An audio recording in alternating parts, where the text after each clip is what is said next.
Alors là, ça bouge, mais alors ça bouge vraiment dans le monde des logiciels de création. Adobe, le champion de toujours, a décidé de s'attaquer de front au challenger qui a tout bousculé, Canva.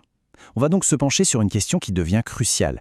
Est-ce qu'on est en train d'assister à la fin du design payant pour le grand public ? Bonjour à tous. Bon, aujourd'hui, on va parler concret, on va parler argent et efficacité. On va surtout voir comment Adobe vient, ni plus ni moins, de nous faire économiser un paquet d'argent en rendant ses meilleurs outils gratuits. C'est l'argument qui parle à tout le monde. Doucement, doucement.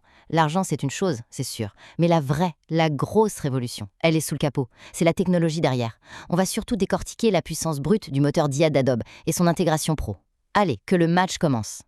Ok, on entre direct dans le dur. Première ronde, la confrontation des intelligences artificielles.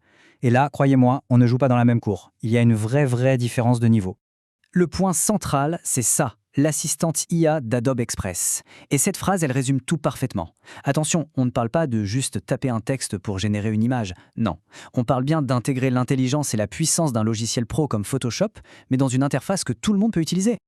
Mais alors, comment ça marche concrètement ? C'est simple. On peut prendre un élément précis d'une photo, un calque comme cette veste par exemple, et demander à l'IA de la transformer en cuir.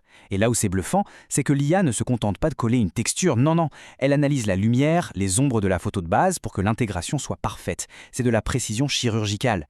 Et derrière cette magie se cache l'avantage compétitif monstrueux, presque déloyal d'Adobe, son moteur, Firefly. Le truc, c'est que contrairement à d'autres, Firefly a été entraîné uniquement sur des images dont Adobe a les droits. Et ça, qu'est-ce que ça veut dire ?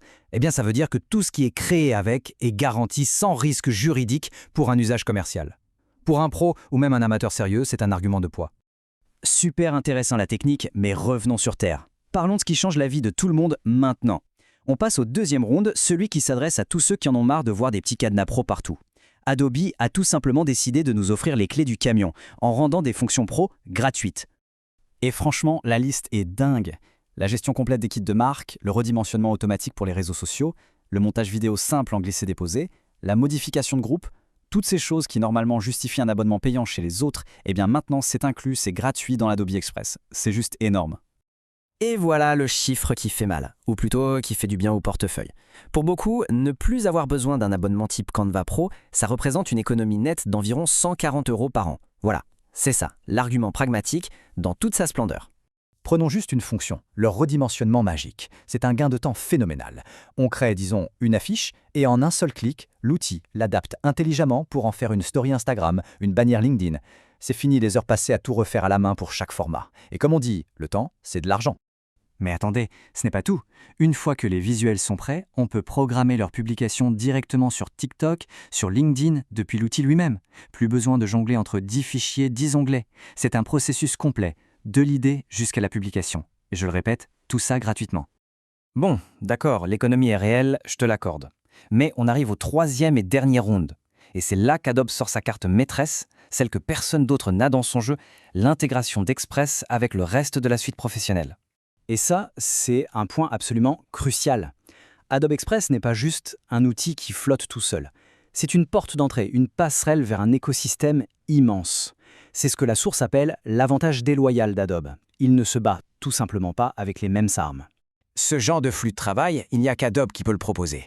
Un designer peut commencer un projet sur Photoshop, l'importer dans Express pour y ajouter une animation avec l'IA en 2 minutes, puis le renvoyer vers Photoshop pour les finitions. C'est une fluidité totale entre le monde amateur et le monde expert. C'est ça la vraie force. Bon, après ce choc des titans, qu'est-ce qu'on en conclut ? Quel est le verdict ? Le verdict, il est clair. Le rapport de force sur le marché vient de changer. Fondamentalement. Au final, si on résume, la situation est assez simple. Canva a eu l'immense mérite de rendre le design accessible à tout le monde. Ils ont démocratisé le truc. Exactement. Mais aujourd'hui, Adobe lance la phase 2 de cette révolution. Ils sont en train de rendre le design intelligent, assisté par une IA puissante et sûre, gratuit pour tout le monde. Ce n'est plus du tout la même proposition de valeur. Et tout ça, ça nous amène à la question qui fâche. Honnêtement, face à une offre gratuite aussi complète et puissante, est-ce qu'on pourra encore justifier de payer un abonnement pour des outils de design grand public en 2026 ? La réponse n'est pas si simple. Le futur du design est peut-être gratuit, oui, mais une chose est absolument certaine, il sera surtout intelligent.